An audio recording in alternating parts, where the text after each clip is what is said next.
So thank you all for coming on today. We've got Katherine Swarthout, who was on last week, and then Riall Johnson, and also Rachel Gonzalez on as well. Riall, do you want to start us off with a quick introduction of yourself? Hi, Riall Johnson, a political consultant based in Puget Sound, and also Snohomish County Criminal Justice Chair of the NAACP. Awesome. Thanks so much, Riall. Really appreciate you coming on today and looking forward to hearing about all the work you're doing. Looks like Rachel's having some technical difficulties, so hopefully she'll be back in a couple minutes. We'll pop her back in the meeting when she comes up available. Katherine, want to say hi? Hi, I'm Katherine Swarthout. I was most recently the finance director for Shumia for Secretary of State in Oregon. Before that, I was the deputy national finance director for Bennett for America. Awesome. And thanks so much again for popping in. Really appreciate you taking the time to talk with us. It's always good to get your insights. So I think I'd love to start with you, if you don't mind, Riall. I know obviously this year's been up and down for a lot of folks in a variety of ways, whether it's COVID, the 2020 elections, everything else. What have been your big takeaways from everything that's happening politically this year? Oh, and Rachel, we've got you coming in, but with two sources right now, just an FYI. Sorry, I'm dealing with. Did I fix it? You did fix it, yes. Okay. I I had network connection problems, so I thought it dropped me off, so I came back in, but I guess I was in twice. No worries, it So is working now. So thanks for joining us. Rachel, do you want to, I was just about to ask Riall a question, but why don't you introduce yourself before we do anything else?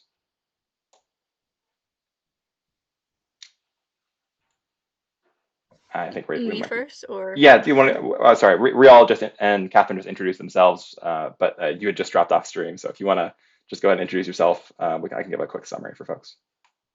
okay, okay. My name is Rachel Gonzalez. I am a political organizer and activist from Kansas City, Missouri.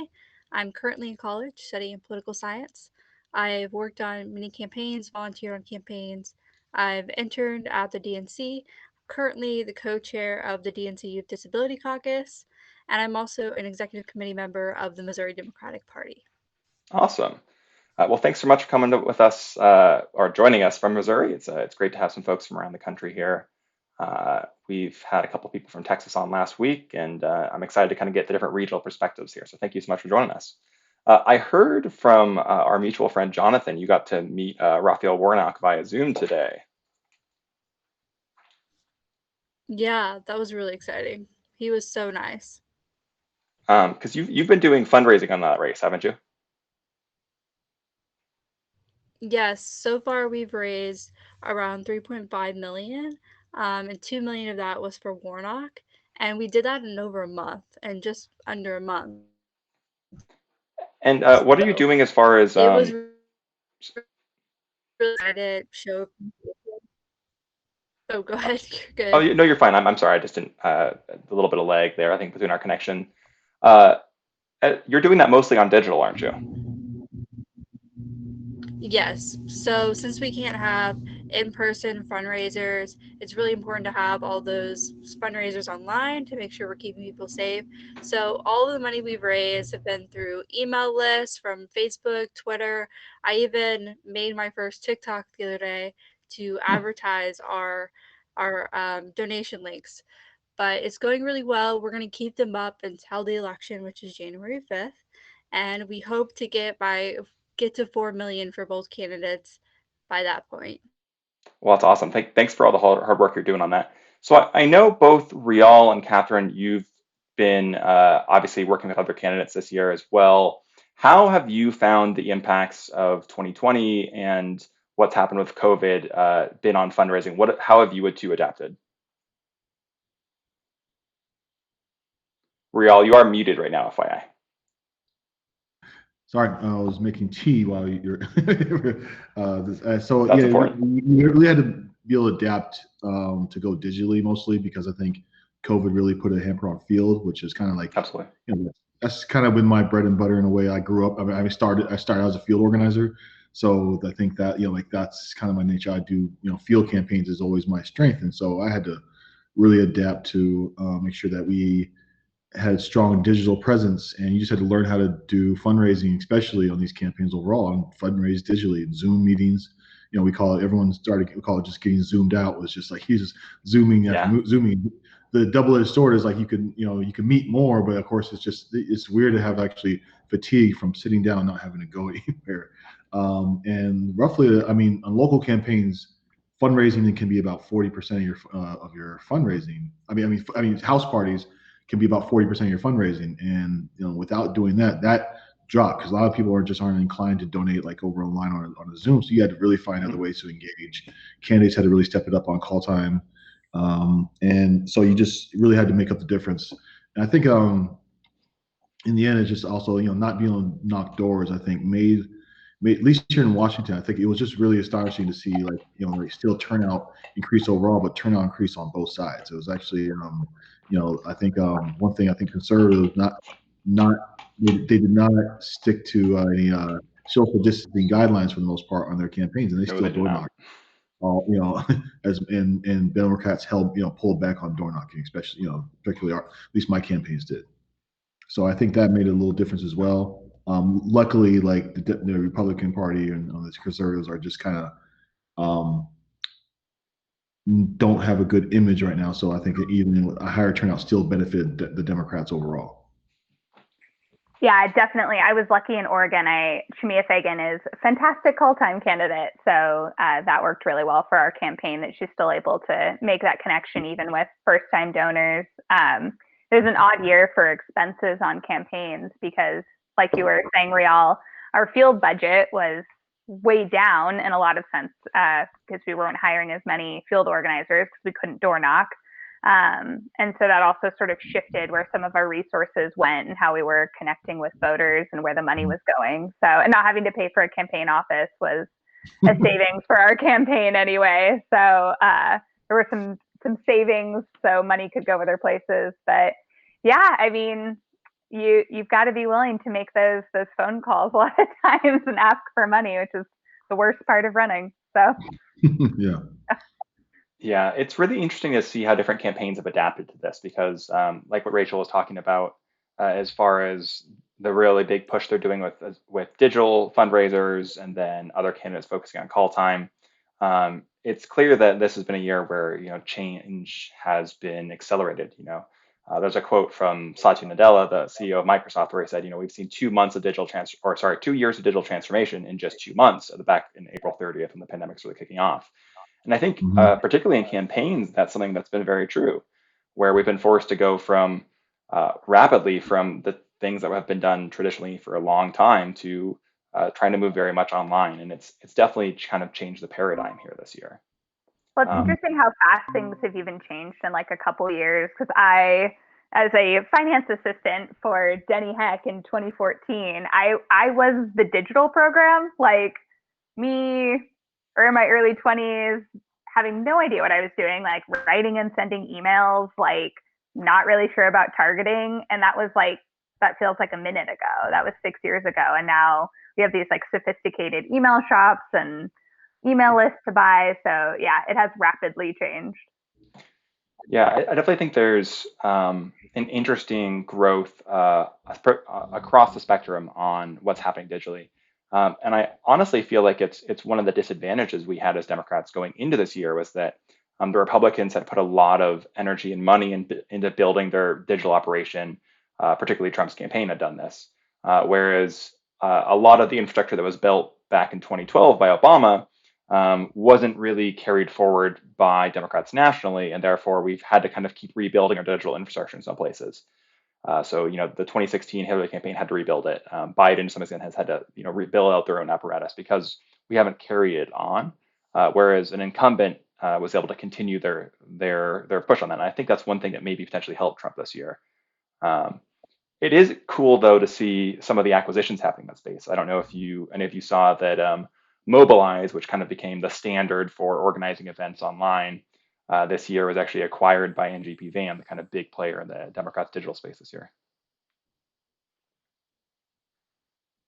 Me, who has to use NGP van all the time, is like, I guess that's okay. Yeah, I've definitely heard that comment from a few political operatives. Um, so I have an interesting comment here from the chat. Adam says, it's interesting to see how much email programs have evolved for congressionals, and he wonders if the next evolution is to make them and other digital tools affordable on a high level for state legislative and lower candidates, where often those tools are really out of reach. Riall, I know you work with a lot of local candidates across Washington State. Is that something that you found issues with? I'm sorry, you broke up. You said the issue. What were the issues? Oh, I was wondering if there have been issues with access to digital tools and email programs for candidates at a legislative and local level. No, it's only usually if like if you're a Democrat, you're challenging a Democrat, you're trying to use it like Right. NGP van or a vote builder.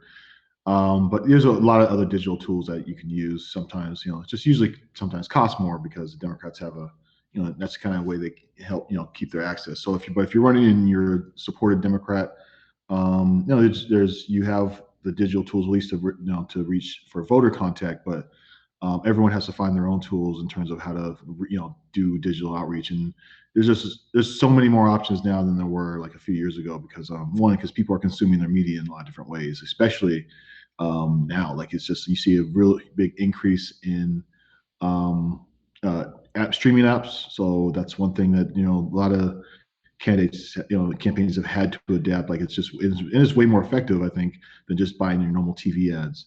Because when people are unplugging from TV and they're selecting more customized channels, with their apps or sharing passwords and a lot. So you see a lot of people shifting over to that, and I think if campaigns don't get ahead of that, they're going to fall behind. I think TV is becoming more and more less and less cost efficient, I guess you could say. Totally agree. Because I think you can't really track it. You literally, when you do digital ad, and put that in, get your ads in those content streaming, you get to see you see really like direct returns of what you're paying for with those reports. And so who's seen it, how long they watch it, like like what age groups, all that stuff. You see all the different demographics. And when it's TV, it's just like we put in this time slot, we think this many people saw it, and this is our normal audience that saw it. You don't really. It's like it's just kind of hopefully becoming the way that dinosaurs become. I think it's just.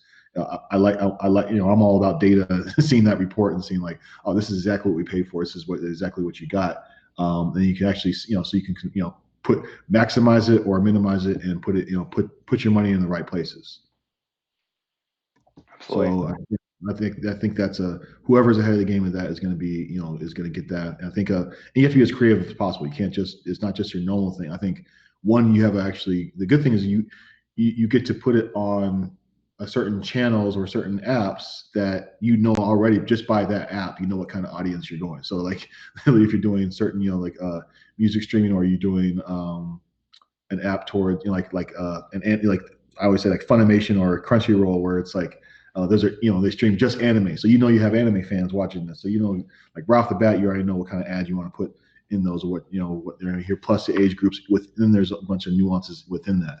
So I think that is the future, I think, of digital campaigning and media campaigning. I think like I said, cable TV is going to be I think especially when you see people struggling, they just unplug their cable and we're just like sharing passwords and watching apps and just sticking with their own content and just watching Netflix or Disney Plus marathons. Yeah, I think that's a great point. I don't have a cable subscription, so it's particularly of folks who are millennials and younger. I think you're seeing that more and more. Mhm. Rachel, I'm curious, as far as what's happening in Missouri, are you seeing these same trends where you are? Yeah, definitely. And van can be really accessible to some lower candidates just because it's so expensive. But what we've seen a lot recently is coordinated campaigns. So higher up campaigns working with the lower, state rep races, school board races, and sharing those resources to save money. And also, like when we're door knocking, we haven't really done that recently, but when we do door knock, there's multiple candidates on the mailers and on the flyers, and that saves a lot of money and helps all up and down the ballot, which can be really effective. So I think that I've seen that shift in a lot of ways, but also in terms of VAN, I think that the program definitely needs to be cleaned up a little bit, because I don't know if you've ever been making calls for a candidate and you've called 250 people and only 2 of them are the correct number. I always try to talk to, whoever I get on the phone, assuming that they're, from Missouri because they have a 816 number or a 314 number, and talk to them anyways. But I think we definitely need like thousands of Democratic volunteers just to go through these lists and to clean out the numbers and make it more effective for the organizers. I'm really glad you mentioned field and kind of the relation between cleaning up some of that data. I think that's one thing we're going to have to really think about going into next year, which is, yes, we had thousands, hundreds of thousands of people across the country calling and working through some of those lists, but we're also not going to have nearly as fine-tuned of address lists now because of this year of no door knocking. And I 100% think campaigns made the right decision for the safety of their staff and for their volunteers. Um, but one thing I'm really hopeful about is that we've seen this really high Republican turnout this year. Hopefully next year we're going to be able to be door knocking as well, and to have more of our field game back in place. And that'll, I'm hopeful, going into the next year's elections in 2022, will kind of help give us some of our advantage back on that. So I'm glad you brought that up. I'm curious, as we go forward, beyond just whether it's like digital apps or how campaigns are working side of things, what are the big things you're paying attention to in politics going into 2021? And you're all muted for the record. Big things I'm paying attention to in 2021. Well, we're coming up on midterms, so always looking to house seats. My background is doing a lot of congressional campaigns. It's always kind of where my heart is. So looking at those targeted seats, especially ones that we lost this last year, and thinking about what we can do to regain those as we come up to 2022, and what kind of resources do those candidates need? What kind of polishing do they need? Is it their messaging? Is it their targeting? Like, what didn't work? Do we need to run different candidates? So I'm intrigued to see definitely if we're going to need to do some recruiting in these districts, or what we need to do to gain those seats back, because we spent too much time and resources in 2018, especially on some of those red to blue seats, to lose them so fast. So and you worked in a couple of those red to blues, didn't you? I did, yeah. So I worked for TJ Cox in California's 21st, and fortunately he did end up losing by a really thin margin this time. And I know in that seat, I think the difference of door knocking made a huge, huge difference in 2018. We were connecting with so many voters at the doors who were saying, like, literally no one's ever come to knock my door before. No one has ever bothered to come here. No one ever actually speaks Spanish. It's a majority minority district. So I think those parts are so important, and we can't lose sight of that. So I do think, figuring out ways to get really creative where we are connecting with voters in 2021, because we know we're probably not going to get vaccinated for a while. So this is going to at least be with us for a good portion of next year. But yeah, how to keep turnout up in these districts, especially the most underserved districts, in the United States. Absolutely. Riall, what do you have your eye on going into 2021? And you're muted, I'm sorry. I'm mostly local. I'm here, here in the, mostly Seattle area. So big mayor's race. We have a big mayor's race coming up. It's been very contentious. So like just the Seattle's been charged politically this year because there's with the protests, and so and the last race was pretty heated, I guess. And of course, last year's city council races were very heated. It was a real juxtaposition between I think with the Chamber of Commerce and progressive candidates. It was like here in Seattle, people, if anyone's listening outside of Washington has the most regressive tax system. So I always joke and say Seattle is like a libertarian utopia. It's like they don't pay income tax. They beat up on the poor and the homeless here. Like it's a harsh city. It's not the progressive hellhole that Fox News thinks it is. It's really like we have a backward system. We're Yeah, good on a lot of social issues, but in terms of economics and policing, we're in the art, we're in the Stone Age, in my opinion. That's been totally agree. perpetuated because that's why you see the largest corporations here. We see Amazon, Microsoft, like making their, Google, Zillow, making their headquarters here in Seattle because they don't pay income tax. And that's a state constitution. You can't. It's a very hard to overturn that. You need a big majority in the legislature to do that. But you can do other things. You can tax corporations on their, you can do one on the city level. And there's always been a big fight, and it's been kicked down the road for a long time. I think hopefully that comes to a head this year with the mayor, because it's either the mayor wants it or the city council doesn't, or the city council wants it and the mayor doesn't. The mayor's been vetoing the last 4 years, and there's just been a lot of, um, animosity and criticism towards this current mayor. It's one of the reasons why she's not coming back. So now there's going to be an open seat for this mayor's race next year, and there's going to be a lot of people jumping in. There's going to be a lot of interest in it, and a lot of money as well, most likely, because last year the Chamber of Commerce put $3 million behind just city council candidates, which was astronomically record spending, and they lost most of them too. And I think that was a reckoning on them, hopefully. Absolutely. And like just something like they're literally saying we don't want to pay taxes, and we're literally going to pay $3 million to they're paying millions to save billions, and they don't care what the consequences are. Also, there's the Seattle's got a real bad history of policing. We've got a consent decree, Yeah, so the Seattle police are just brutal, and we act like we're progressive, but like they've just been just done a horrible job. The unions here are just been bullying on contracts. So I think we need to really make sure that the Seattle police are get put in check in some way, because it's just been out of control for the last couple decades, if anything.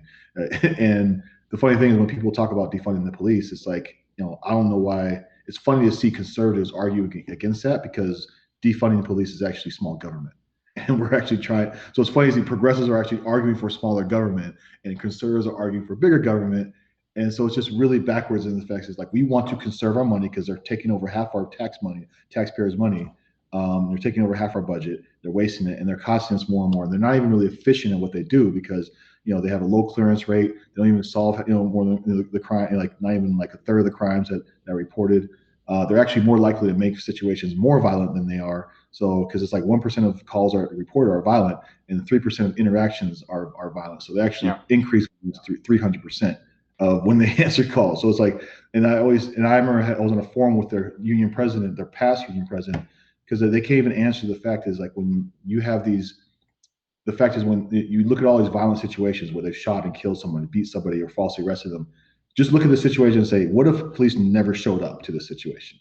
No, what would have happened? No one would have got hurt. John T. They just never show it. Like they show up to these right. situations and make things worse. And And that's what they need to look at themselves like. How can we just not make things worse? We talk about de-escalating. Half of de-escalating is just not escalating, and that's what they do constant times. And you saw that in the protests where people were peacefully protesting. They have a right to be mad, and the police are instigating and provoking them and causing the violence. They're throwing the first punch and all these, and just and I've been there for some of them, yeah, and it's just me literally too. unprovoked violence caused by police that have caused it. So I think there's, and that's not going to go away anytime soon unless they actually fix that in a fundamental level. Oh, I totally agree, and I think Seattle's made this decision to ask police to do all these city services. They task them with a million different things that they're not equipped for, they're not efficient at, Mm-hmm. and they're not effective at. And because of that, we get what they are effective at, which is meeting out state-sponsored violence and uh, Mm-hmm. escalating situations and dealing with those escalations.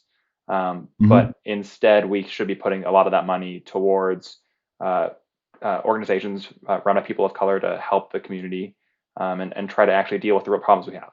Like we're not going to fix homelessness by using police to sweep parks. We're going to fix homelessness by lowering housing costs, by providing programs that help people who are houseless to get back on their feet, by investing Mm-hmm. in community outreach and community organizing. And there are some encouraging things happening as far as programs. Like I know Burien is trying to do a program where they have um, police officers have to have a community outreach specialist go out with them who's unarmed and who is trained to interact with the homeless. But it's kind of half measures, right? Like it's still a situation where we have this like police forward presence, and there's definite Mhm. reform that needs to happen there. And part of that needs to be taking money out of the police budget and moving it to more effective services. So I totally hear you on that. And I want to Yeah. dig more into how that's going to play out the Seattle City Council race in a couple of Yeah. minutes. But I would love to hear from Rachel what you have your eye on in Missouri and nationally. Yeah, so one of my senators, Roy Blunt, is up in 2022. So I'm going to be helping the candidate against him. I've had a few candidates who want to run reach out to me, and I'm going to be calling them all and doing everything I can to help them in 2021. So I'm truthfully not very optimistic just because Roy Blunt is a political machine. His son was our governor. His son's on the board of the NRA. He has a war chest of millions of dollars. So it'll be really hard, but any chance to make Republicans spend more money, I'm all for helping. So that's Yeah. what I'll be focusing on. And also building back the Missouri Democratic Party.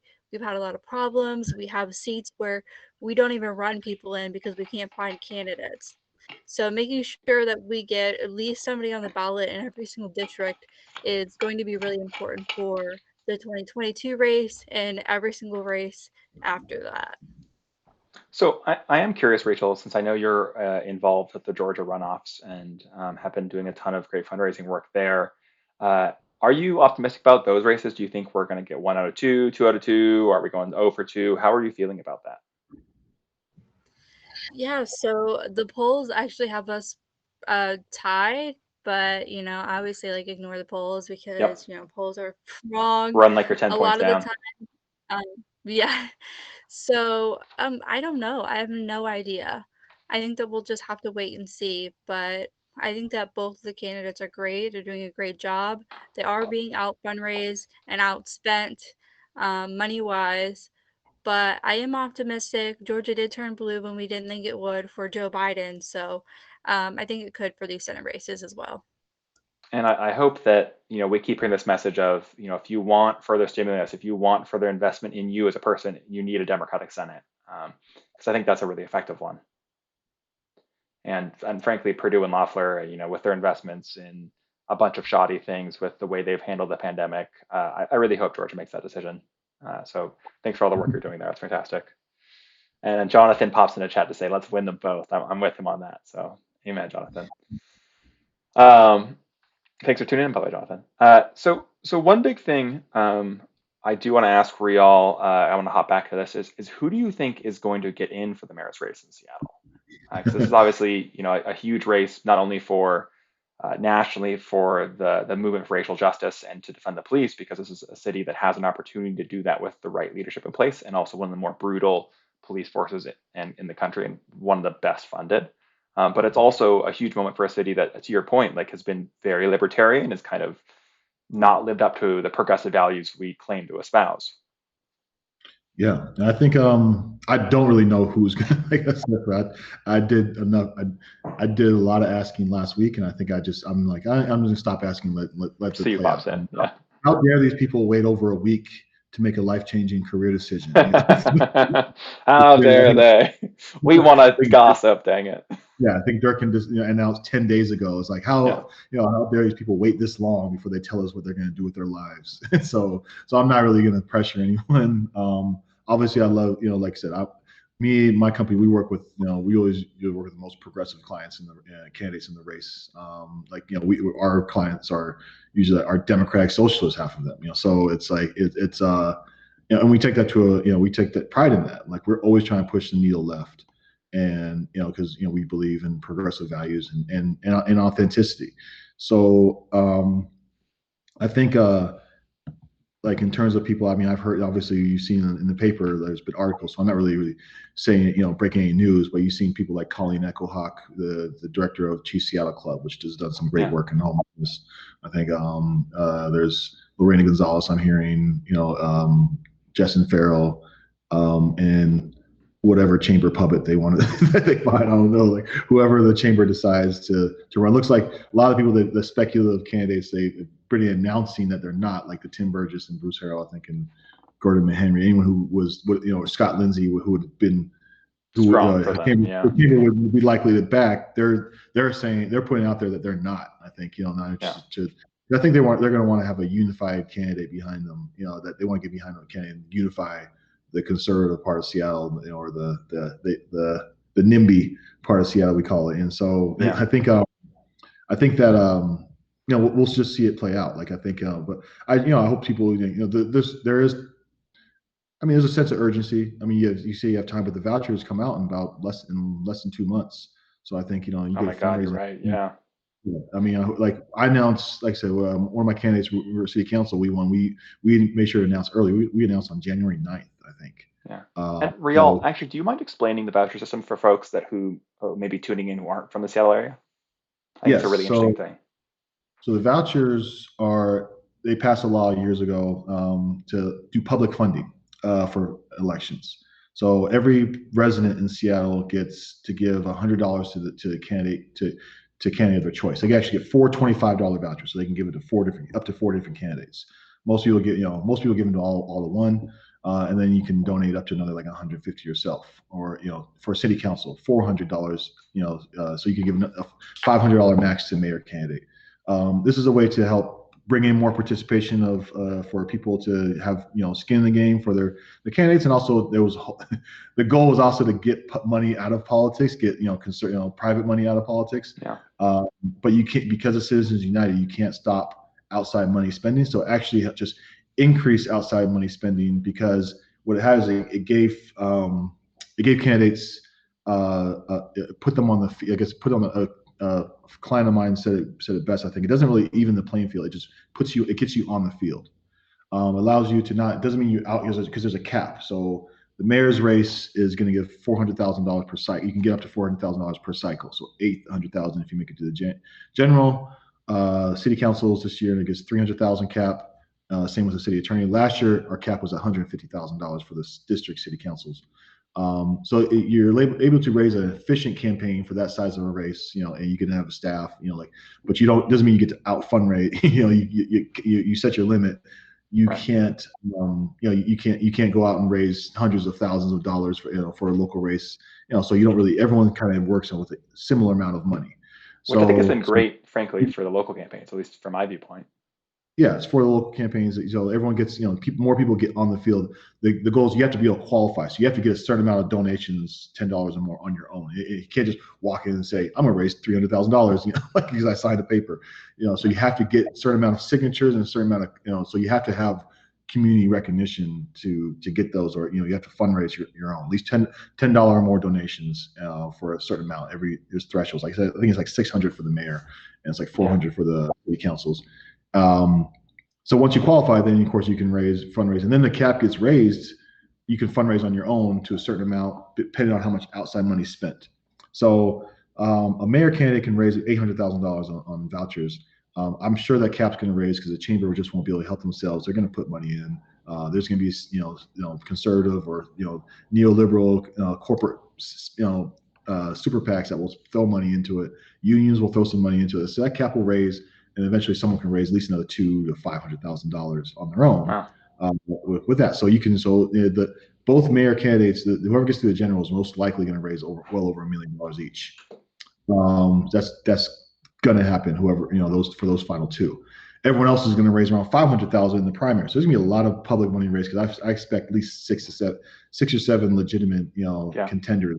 Just like last time, we had 21 candidates run last time. About 6 of them were. Oh my God! Legitimate. Last time was insane.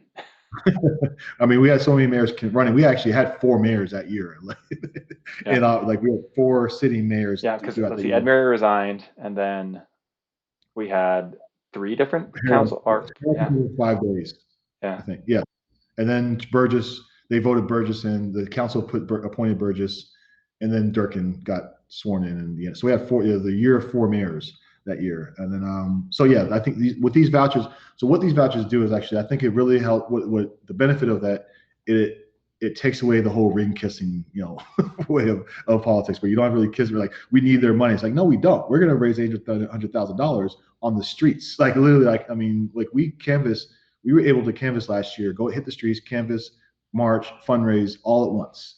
Like Yeah. go door to door, and talk to a voter and get $100 because Makes it very people powered, which is great. So we have to you don't have to worry about who's ringing a kiss, or like you don't have to play the normal political game because the fundraising aspect changes. You literally can raise all that money from the people. You don't have to worry about what union is going to endorse, what the organization is going to endorse, what rich person is going to endorse, and give you that money. You don't have to worry about that if you're, like my candidates last year was Tammy Morales and Sean Scott, and also I had a candidate didn't make it through a primary named Melissa Hall, and they didn't even look at the chamber endorsement. They didn't fight. They literally just campaigned to the people. Canvas got fundraising, and the thing is, the miracle of that, they didn't have to do call time. Like it was like no call time whatsoever. I think Tammy did call time, and she stopped in April. I was like, we don't have to do this anymore. Like, and then you took so much time for your candidate to actually do important things. Like, so Tammy and Sean knocked thousands of doors themselves. They literally went on canvas themselves. Back a long time ago, BC, before COVID, when we actually could do it was. Oh my gosh, BC. Yeah, and I think both of those campaigns knocked at least 50,000 doors. Wow. And made a difference. And no matter how much money the more money the chamber threw at us, I think it just fueled our fire. So I think hopefully there's someone who can run, for mayor that can recapture that, and I think they'll be effective. And I think they have a chance to win if they can recapture that progressive energy, real grassroots movement. I think it's definitely possible. That you want support from, but like you don't have to play that game. It's like, like it's more about the organizations are going to want to jump on you to help themselves be like, this is the candidate we support. And we're proud of that because they're a grassroots, real community oriented, progressive candidate. And that's what I'm hoping to see next year. Whoever the chamber rolls out for their some zombie candidate, whatever. I look forward to seeing, like, calling that out for what it is, and that's just how Seattle corporate politics has played out. And in the end, it's wins because they never go away. They, even after the election, they're in the lobbies, they're in the chambers. They they don't get to go. They don't go away. Hopefully, there's a candidate, that galvanizes the community and keeps them in those political proceedings even after the election.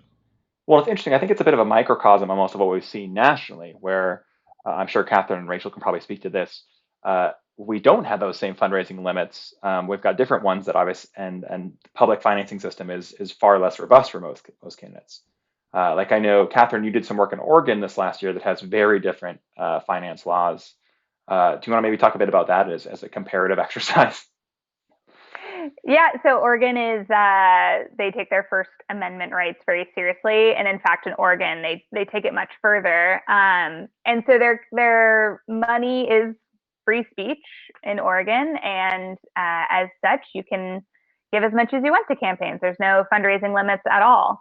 And I do somehow find myself in a world now, like realizing that, like, I've always thought that independent expenditures should not exist and we should be done with them. And I think it's going to be very hard to get rid of them because both Republicans and Democrats now benefit from a world where there's a lot of money being thrown into politics and there's jobs to be taken in that sphere. But I think it's sort of an all or nothing. Like, you either have to have a world where it's Wild West and it's totally open and money is money, or like we need to go hard public financing with no outside money.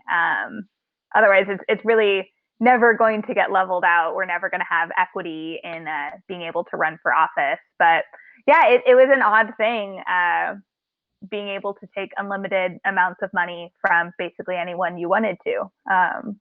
So in the one sense, it did free up a lot of time for the candidate to do work and actually come up with policy and think about how she was going to be in office. But on the other hand, it can, make certainly voters uncomfortable about how much money is coming from a particular source, and can make people question, like, what kind of legislator are you going to be if X amount of money is coming from a group? So, yeah. Yeah, that definitely is a whole other side of the spectrum. being able to have someone just give it unlimited amounts is pretty wild, and it feels like just hearing about it, I feel like weirded out and uncomfortable about it. But on And the that's the other kind of side of it, when we talk about like in states like Washington with a cap of oftentimes like $1,000 per donor, it doesn't change the demands of how much you need to spend in your race. And yeah, so it oftentimes the trade-off is that this candidate ends up spending a ton of time on the totally. calls, just talking to donors. It's like, well, Yeah, that's not what any of us want. Like, I don't want a candidate who is spending 30, 40 hours a week only on the phone to donors, because that's creating an echo chamber that's not useful for when they take their seat in office. So yeah, I want a better option. Yeah, striking down Citizens United would be a great start. Catherine, do you know if your state has any contribution limits when it comes to lobbyists giving elected officials gifts? Do they have limits on those? In Oregon, there's no limits. So I have to say, I actually live in Washington State, but in Oregon, there's really no limits, and they can give, like, even in Washington State, like, you can't give during session if you are part of the Washington State legislature. You can't fundraise. There's a freeze, but that also does not exist in Oregon. Wow. Yeah. Oregon took the whole Wild West thing pretty seriously, seemingly, at least when it comes to political money. Um, and Rachel, since you've been obviously following the Georgia runoff closely, you mentioned this earlier that Democrats are being outspent by these outside money groups. Can you talk a little bit about that in relation to everything we've been talking about here with fundraising? Yeah, so both of the Republican candidates are very wealthy. Kelly Loeffler, combined with her husband, who is the chair of the New York Stock Exchange, their net worth is 835 million. So they're surrounded by their rich friends who have the ability to donate to their campaign, but also to get around those contribution limits to the super PACs that will then help their campaign. So that is definitely a problem. And just going back to Missouri real quick. So in Missouri, we actually passed Clean Missouri a few years ago in 2018, which would limit lobbyist contributions to $5, which Oh is wow, they call uh, called a cup of coffee. It also stopped the revolving door to where state reps can't come out of office and then immediately go into being a lobbyist as soon as they get out of office. But in 2000 and this 2020 election, the Republicans put it back on the ballot and they changed the wording to where it made it sound like you were voting for it again, but mm, you were actually voting to get rid of it. So it's gone. We passed in ah, 2018. They put it back on the ballot, and we got rid of it again because the wording was confusing on purpose. Even the Missouri Supreme Court said, no, this wording isn't correct. It makes you look like you're voting for something that you're not. And our Secretary of State, Ashcroft, did not care. He sent out those ballots wow. without wording, and that's how people voted. And that's a really big problem in Missouri. It's really crazy how the Republican Party is seeking to uh, just, I mean, they've kind of nakedly made the turn some time ago to simply trying to enshrine minority rule and their own interests, whether it's in the courts, whether it's ignoring court orders, and I think something we should all be concerned about. And it's one of the reasons that I think we need to have these conversations as progressives and as Democrats to say, okay, like, what do we need to change moving forward? How do we need to adjust to this?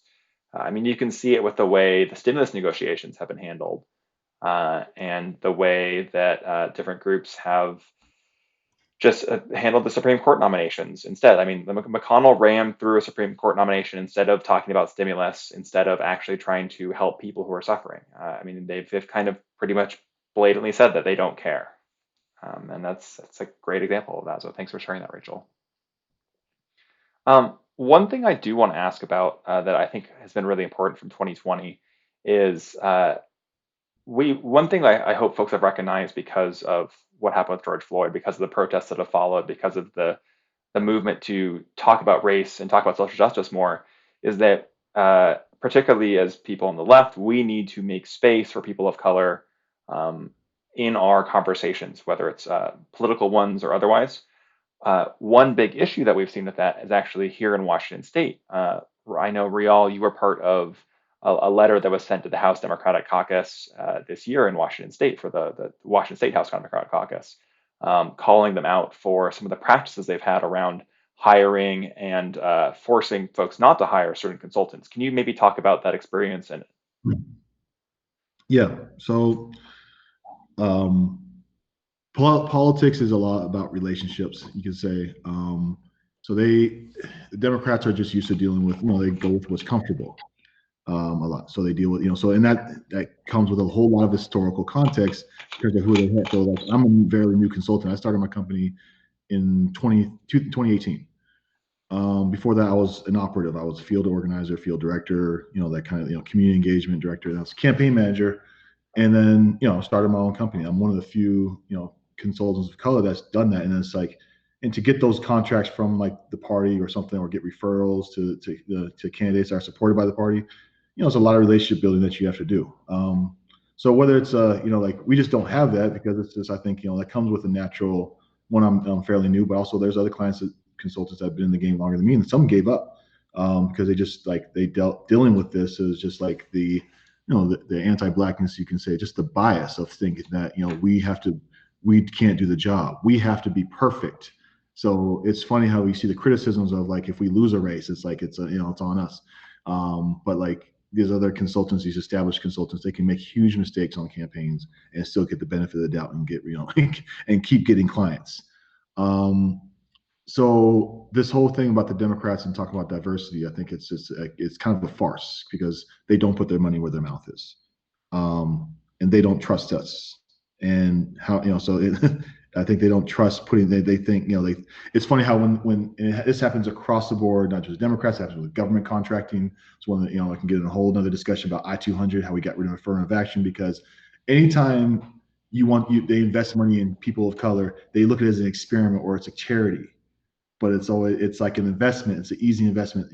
By default, they just give it to other white people. So, and this is not just the state Democrats. It's you see labor doing it. You see other orgs doing it. Like last year, it's institutional racism. It's just because and they don't see it happening because they're just used to just trusting the people that look like them automatically. So it's white people paying white people to elect white people all the time. In Seattle, last year was a prime example of that. There was 7 races last year, and there were 6 races that the progressives invested in. And they 3 of those candidates were white, 3 of them were people of color. They gave $300,000 average to in independent expenditures to the white candidates. They gave an average of $6,000 to the candidates of color. Literally, it was a direct correlation of skin color. Tammy Morales got $18,000 of independent expenditures. Shama Sawant got $2,400. Sean Scott, Shama Sawant's a South Asian brown skinned woman, and Sean Scott's a dark skinned black man. He got $1,900 of independent expenditure money towards him, and Sean had a chance to win. And if they put money behind him, Sean could have won. And instead they put actually $40,000 against Tammy's opponent, who was a black man, and he had no chance to win. So this is like, I don't know how they don't see them doing this. It's just funny how like it's always they just keep recycling this wheel, and they say, well, we didn't think there wasn't any qualifications. It's the same reason why we need affirmative action back in the state of Washington and California, is because like it's just like by default we don't get the benefit of the doubt.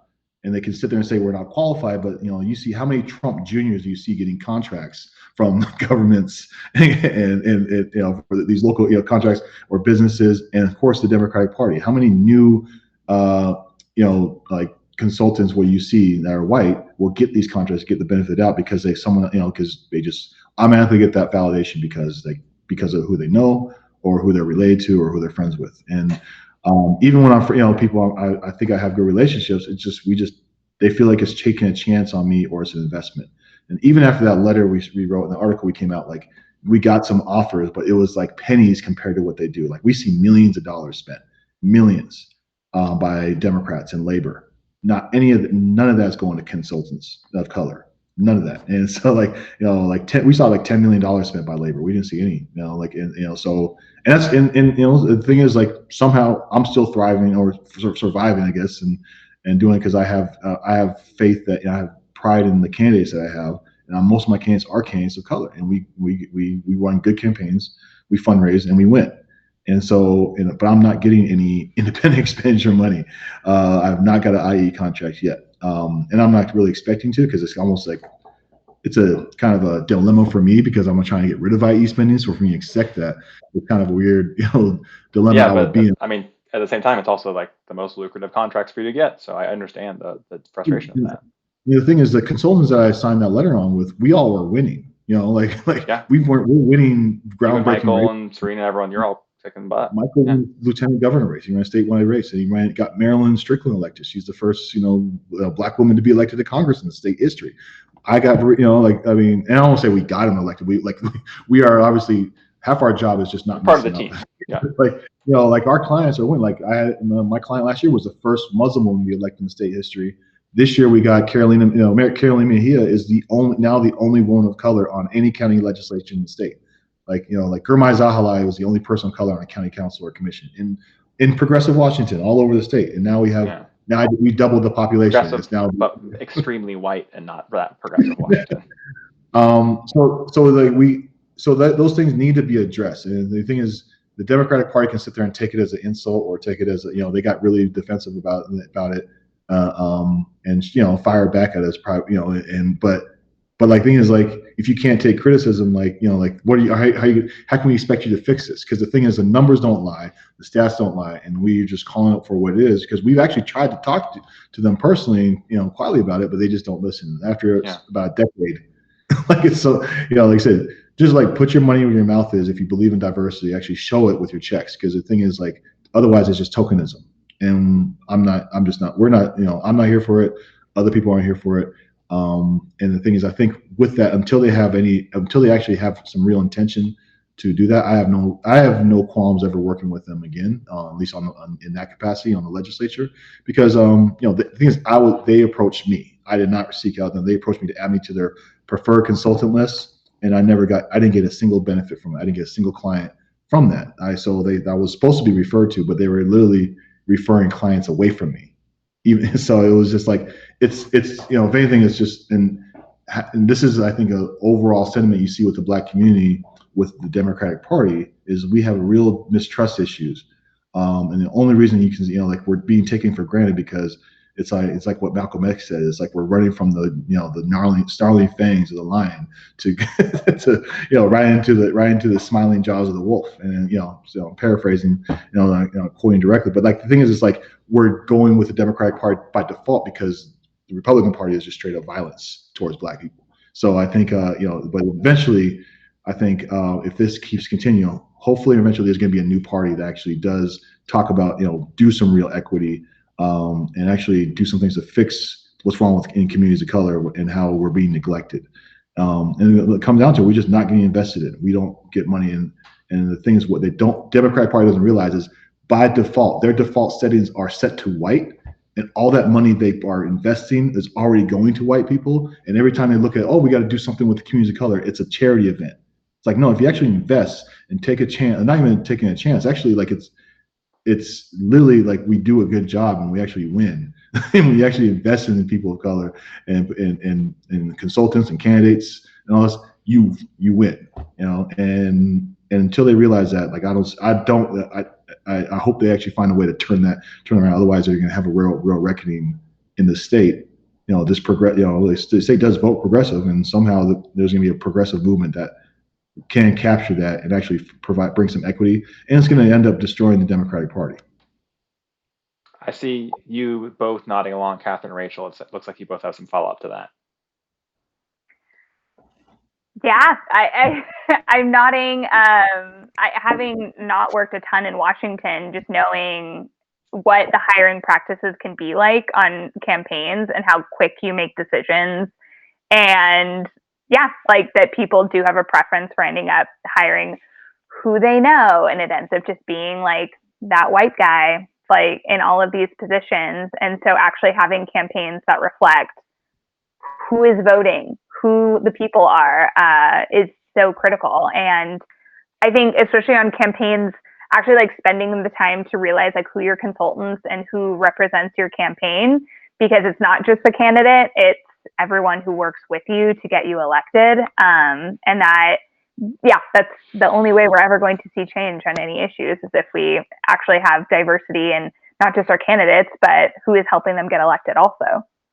And I really like Rael's point about money too, that it's great to say, I mean, we probably hear this phrase all the time, like, let's make space for women, let's make space for people of color, let's make space for people with disabilities in the party. We want to make space, but where's the funding? Where's the actual commitment? Where's the actual backing? Where's the power?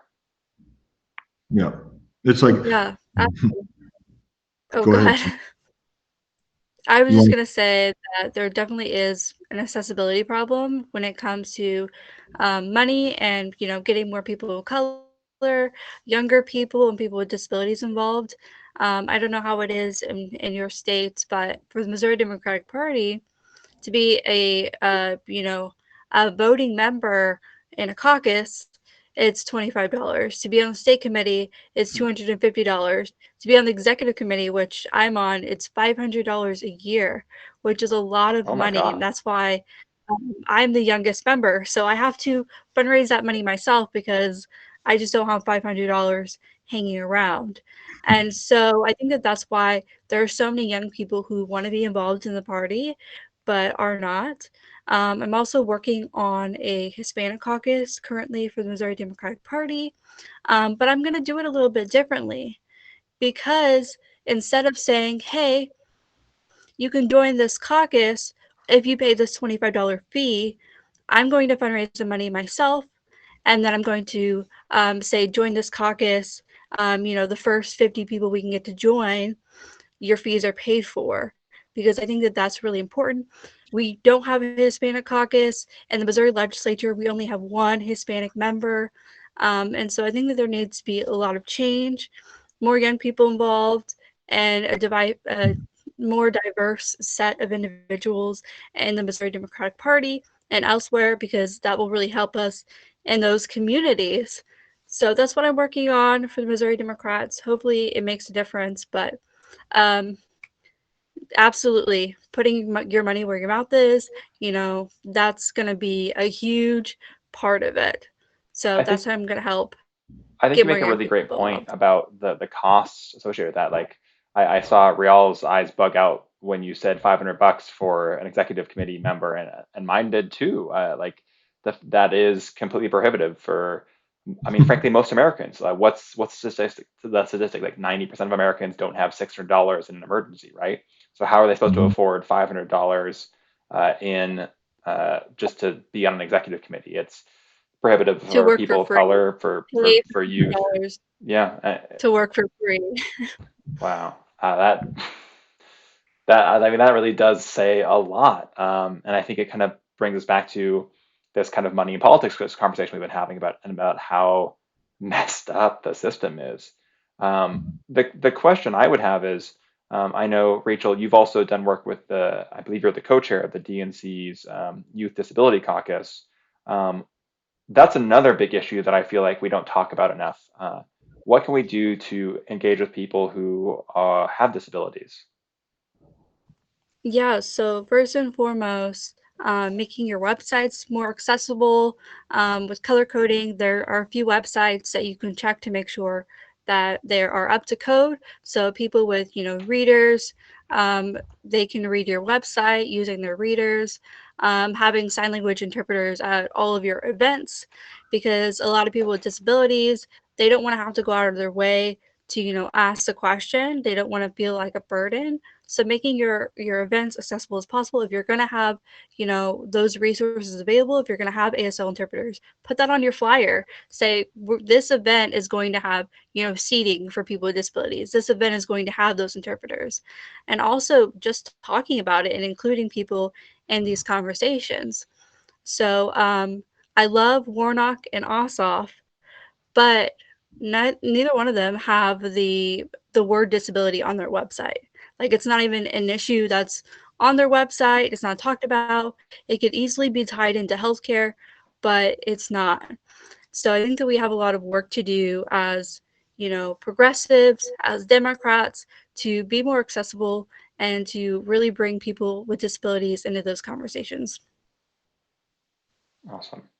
So as far as next steps for any of this, I mean, Rachel, it sounds like you're driving some institutional change on the inside, trying to develop and engage folks with the party and make it more diverse. Riall, you're taking the kind of outside in approach of how can I, raise up progressive candidates who aren't beholden to the traditional power structures. Katherine, I know you're working intentionally with candidates of color and women. What though can we do, or what can folks who are watching do to kind of be part of this and help build power for people who have traditionally not had it in both the Democratic Party and the country? Oh, yes. Is this for Anyone, me or pop in, Katherine? anyone. Yeah. Oh, I can wait. Well, one, I think campaigns is also, it's time and money. So I think if you don't have the money, you got to really put in the time. And I tell a lot of candidates or potential candidates, I say as soon as if you're considering running for office, then your race starts now. So if you're looking at something down the road, I actually had a conversation with a guy today, actually, who's thinking about running. He's like, down the road, I want to run. And he's like, well, start putting yourself. Everything is strategic now for you. Put yourself on certain boards, commissions. Start building that political resume now. It's gonna take at least 2 years, depending on how long.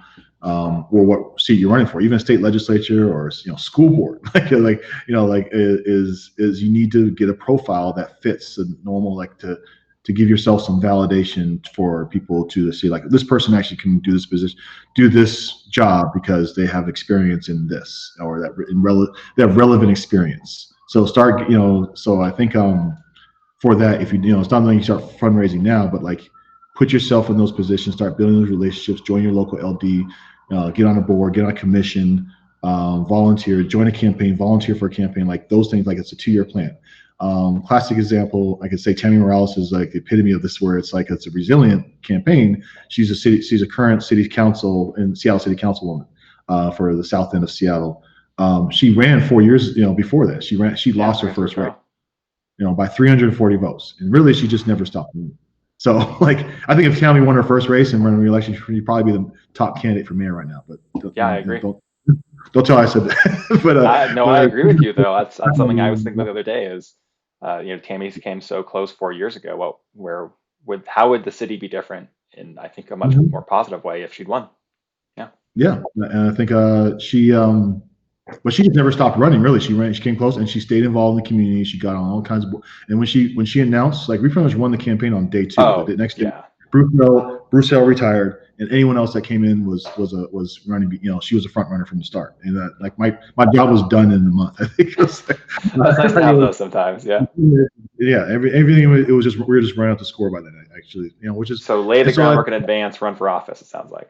Yeah, so I'm saying, start laying the groundwork first. So when you run, people are like, because that's what we're looking at now. You can see that who's running for mayor, who is going to announce has done that work in the community or in certain circles, that's relevant. Not anyone can just jump up and say they run for office because they think they know everything, or maybe they do. You can have the smartest person for Seattle is probably not going to run for mayor. Whoever that person is, but it doesn't. There's probably too smart to do it. They don't want that job. Yeah, there's a lot of people that qualify, they don't want it, or they just haven't done the groundwork to actually prepare themselves for it. But there's a lot of people who are going to announce, the names that we're mentioning now, they've done certain groundwork. They're legit, they've made themselves legitimate potential candidates because of what they've done in the past. So how do you, so when you want to run for office in the future, start doing those, and then you can stick, and how you stick to your values determine how your campaign is going to be. I think hopefully there's a lot of more left, leaning candidates, or really far left leaning candidates that are doing that work. Is you can't just show up and do it without, especially when you don't have the money or the connections to that. You got to start building that, and it takes a lot more time, than just than it does if you don't have the money. So, and I think with these vouchers, if you can do that, you put that, and you can run a campaign and announce and run a really an efficient, fully funded campaign, you don't have to worry about party structure. I think there's a chance in Seattle to build a new party. And I hope that's something I think you'll see. Like you can see a non-Democrat, an independent candidate make it to the general and possibly win it. We've already seen it. Yeah, Shamasa We've won. seen it in the city council. I think it can happen citywide. I don't know if it can. I'm not sure if it can win, but I know it can make it to the primary. And it's gonna make a huge impact. It's gonna change. It can hopefully change the face of politics in the city and the state, and hopefully we can. It's something that can replicate around. It's like I've been a Democrat my whole life, but the thing is, if party doesn't change, parties got to change, and with the times, and people need to, you answer the call that people are having. If not, you're going to see a reckoning within it, and there might be a new party, and that party will strip away from the Democratic Party, strip real progressives away from that.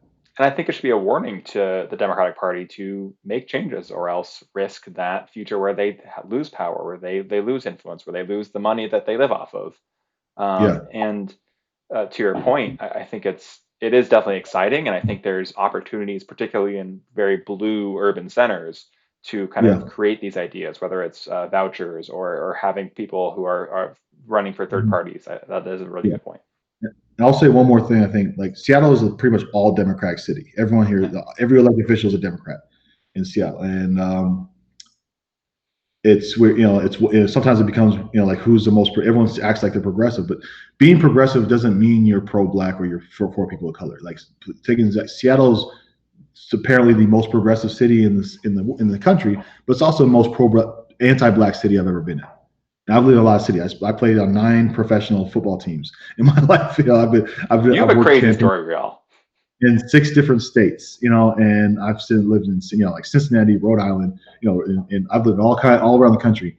Seattle is the most progressive and most anti-black city I've ever lived in. And to prove that, to show that, I'm not just making it up. Seattle used to be 13% black 20 years ago. Now it's 6%. Mm-hmm. We've been pushed out of Seattle constantly for the last 20 years. We don't have a black city council member. We could have elected one, but we don't. We didn't. And so I think it's just we've just constantly been pushed out of Seattle, not just through economics, through just not being welcome. It's almost like I'm ready to give up on it, because I don't just realize black communities just realize they don't want us here, and we're all just going to move to Kent, and then form our, and hopefully form our own Black Wall Street. Hopefully they don't bomb us this time. So I think this is and the thing is that I'm just not making this up. The numbers don't lie. Literally the central. Look at the CD. Absolutely. I mean, the central district in Seattle used to be this haven for people of color. Yeah, it was 83% black. That's where I lived there, and now it's 27%. I went to school in the CD. It's incredible culture, and I graduated from Garfield High School 10 years ago now, I guess, and it's the whole area has completely changed. They celebrate us, they talk us up, they're friendly to us, but they don't pay us. They don't invest in us. And the thing is that hopefully the black community, and you're seeing it with the protests, you're seeing it, the black community needs to take a more fuck you, pay me mode, and say because it's we are a benefit to your city. If you don't want us, we're going to leave, and other cities are going to benefit. We've built this country, we've built these cities, and we'll build it somewhere else. Just, we're going to find where because this is a capitalist society. And until we reach this socialist utopia that I'm trying to build, we got to live in this capitalism and or hellhole, however you want it. Socialist hellhole, Fox News would say, but we got to find a way to survive in this capitalist country. And so I think black people need to find a way to make sure that we're going to get our fair share, because we're not. We just the lack of investment in communities, and not just black folks, it's communities of color, like Latino communities suffering just as much as and all these other communities are suffering. You see it. Until we actually have places for ourselves to govern and invest, we're just going to keep getting pushed out and moved around. And Seattle has been doing it to us for the last 20 years. So that's something, regardless of how progressive or conservative the next mayor is, I'm looking for a mayor that's actually going to do some real investment in community with numbers, not just saying, oh, I'm going to hire somebody and put them in charge of a department. I'm hiring Seattle. Yeah, we're going to hire a new black police chief. We can't put it on one black woman to undo centuries of systemic racism in the police force. There needs to be real investment in it from the ground up. So, all right, my rant's over for now. That's a good rant. Rachel, do you maybe want to speak to that, since you're doing work around engaging Hispanics in Missouri and elsewhere? Yeah, so I think that it was all pretty much said eloquently. But one interesting fact, really sad fact that, shocked me when I heard it the first time is that in the Missouri legislature, we have more men named Jeff than we have black women. And that's just ridiculous. So there definitely needs a lot of change. And going back to the Clean Missouri initiative that we passed and they took back from us, one of those things was to make sure that redistricting would be drawn by an independent. Um, and of course, we lost that. So we're going to have a Republican drawing our lines again, making it harder for Democrats to win and people of color to win in districts all over the state. So it's going to get worse before it gets better. I think that we can get that back on the ballot at some point, but I think that, all across the country, we really need to be looking at these Secretary of State races, and we really need to be fighting for those races because the Secretary of State races, they, impact every single down ballot race. They, impact what's on the ballot, how the wording is on the ballot, and before we take back those states, the Secretary of State's, our chances are lower. And so I wish the governor's race is important, the U.S. Senate race, absolutely important, the presidential race, definitely important, but we need to focus on the Secretary of State races, especially in states like Missouri, where, Republicans constantly make it harder for Democrats to win. There's a great example of that from 2018 in Georgia, where Brian Kemp, who's now governor of Georgia, basically changed a bunch of rules to make it a lot easier for him to beat Stacey Abrams. I mean, it's the margin that he got, which was minimal, is probably due to voter disenfranchisement and a variety of things he did to purge voting records. So I totally hear you on that. And I know Catherine actually worked on a Secretary of State's race this year. That was the biggest message that we had for voters was how do you want lines to be drawn? Do you want it by an independent commission? Do you want it done in an equitable way, or do you want it to be drawn by Republicans who are going and Oregon in a state that might, pick up a congressional seat? This was a pretty big election for them. Speaking of equity issues in commissions, though, a lot of times independent commissions, which is a model that they used in California to redraw their lines, are completely unpaid positions, and they require almost full-time work for several months. So who do we think ever steps up to do these jobs? Oh, just like a lot of old retired white men. So that is another area that we can definitely be working on when we think about these independent commissions and things like how we're paying people or actually enforcing equity on these committees and groups. And I'm really glad that you both talked about what's happening. I know folks like to call it like down ballot races. The work that's happening in local races and across the country, whether it's your local city council person or your mayor or your legislative race or your secretary of state. These people are the ones who really build a lot of the machinery that makes our lives work. They're the ones who affect your day-to-day life. They're the ones who affect what gets on the ballot, to your point, Rachel. So I agree. I think it's really important that we focus on that. There are some good signs around that. For example, there's an organization called Run for Something that's focused on getting progressive candidates who are young to run for office across the country. And they've been building the last couple of years and doing incredible work to build the progressive bench, something that Republicans and conservatives have been doing for 40 years now. We're finally starting to catch up to them. I'm hopeful that given a few years, we're going to see a wave of progressives at a local level in Washington and across the country popping up. So I'm excited about that and optimistic. But there's a lot of organizing work to be done, and I think, Rachel, you're totally right. Like it is going to get worse before it gets better in a lot of places. Yeah. Raul, I feel like you have something to say there. No, I'm good. Well, so I guess one thing I'm curious about then is speaking of things that like are going to get worse before they get better. We're still dealing with COVID here. We have hundreds of thousands of people dead, millions infected. The government seems intent on not providing sufficient stimulus or help for people. If you had a message for the leadership in the Democratic Party today around how to talk about this and how to handle it, how do you think we need to change it?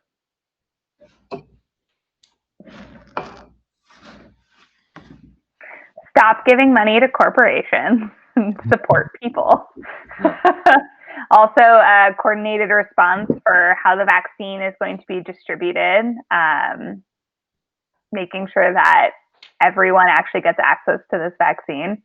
But yeah, for stimulus, it's stop bailing out these corporations. They're fine. Like small businesses actually giving money to people.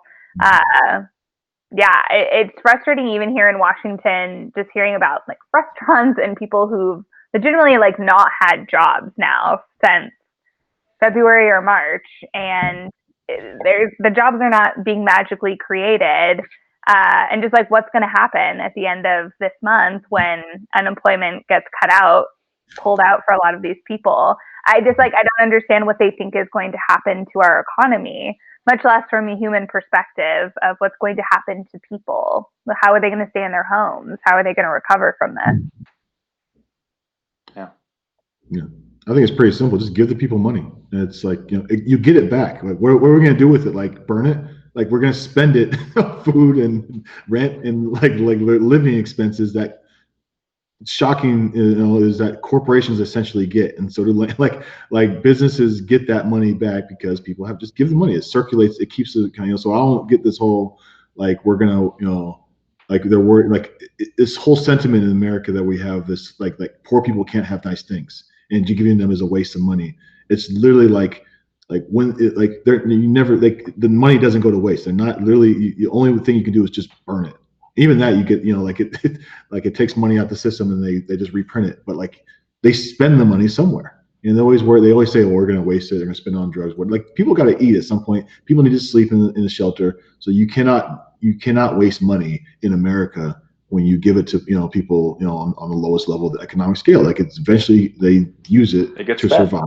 Yeah. And there's businesses that make money off of our survival, and that's just like so. Why, if we give it straight to the businesses, we're just making people suffer more. Eventually, corporations have to get bailed out again. So, the fact if a corporation has to get bailed out, they're not a good corporation in the first place. So, I think it's just if you give it to the people, you bail out the people, you actually do bail out corporations because the corporations have customers that can actually pay for their stuff. So I don't. And the fact that things are being held up right now on the like liability exemption for companies is completely insane, because if you talk to attorneys, a lot of times employees can't even get a good case in front of any judge about them catching COVID at work and therefore holding the business accountable because you can get it from so many places. And so that the fact that that's even what's holding up this like bill right now is so frustrating, because like that is the most minor part, and now we're down to giving people $600 like since April. Like that'll really pay half of your rent from May. Like what? It's I just want to go back to that point real quick where it was said that money is just going to go back into the economy. People are going to spend it, because that same argument can be used for raising the wage. There are a lot of arguments against it, like, why are we raising the wage? It's going to hurt all these small businesses. But it's like, no, people are going to use that money. They're going to be able to invest in corporations. They're going to be able to, buy stocks. Most Americans don't own stocks. They're going to be able to, go buy groceries for their family and help their local grocery store. So the money just goes back into the economy. So that works the same way for raising the wage. But it's frustrating in Congress, they're talking about, bailing out corporations such as, airlines.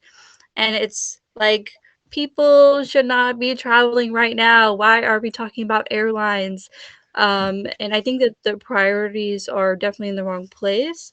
And a lot of that goes back to contribution limits. And, who are these organizations, corporations, who are they donating to? And most of the time, it's the Republican Party. And that's why the Republican Party is trying to bail them out. And that's just another problem. It's going to take us a long time to repeal Citizens United, especially when we have this new Trump Supreme Court. But hopefully, Joe Biden can nominate somebody, and in the future, we can elect more Democratic presidents who help us with the Supreme Court.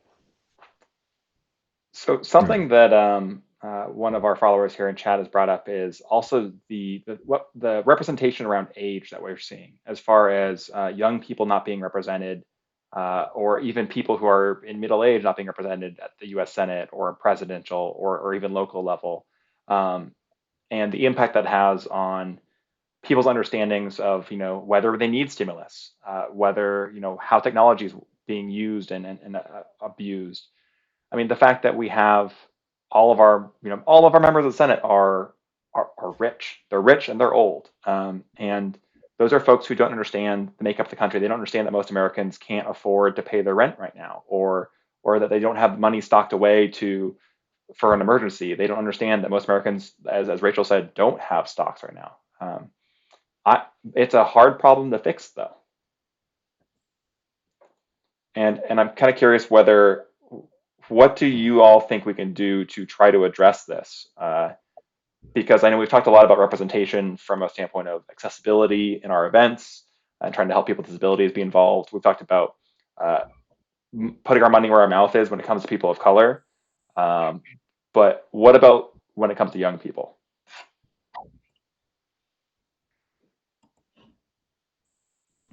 Well, when it comes to young people, I think that one of our problems is that in politics, we see young people as free labor.